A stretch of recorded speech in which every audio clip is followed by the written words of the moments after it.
ఓం శ్రీ సాయిరామ్. సత్యోపనిషత్ గ్రంథం నుండి కొంత భాగం తీసుకుందాం. సాయిరామ్. ప్రశ్న: దివ్యత్వం అందరిలోని ఉన్నదన్నారు కదా, మరి పుట్టకపూర్వం ఈ దివ్యత్వం ఎక్కడుంది? మరణానంతరం కూడా ఈ దివ్యత్వం ఉంటుందా స్వామి? ఉంటే ఎలాగుంటుంది? బాబా: దివ్యత్వం ఎప్పుడూ ఉన్నదే, అది రాకపోగలేనిది, దానికి జనన మరణాలు లేవు. అయితే ఇప్పుడు నీ ప్రశ్న ఏమిటి? పుట్టుక పూర్వం అది ఎక్కడుంది, మరణానంతరం ఏమవుతుందనే కదా. దీనికి ఓ చిన్న ఉదాహరణ. కరెంట్ ఉన్నది, అది వైరు గుండా ప్రసరిస్తున్నది. వైరుకు బల్బు పెట్టుకోవడానికి హోల్డర్ కూడా బిగింపబడి ఉన్నది.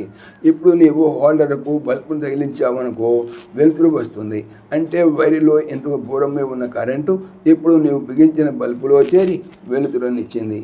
అంతేగాని కొత్తగా ఎక్కడి నుండో కరెంటు రాలేదు. అది వైర్లో ప్రసరిస్తూనే ఉంది. దానిని బల్బు ద్వారా గుర్తించావు.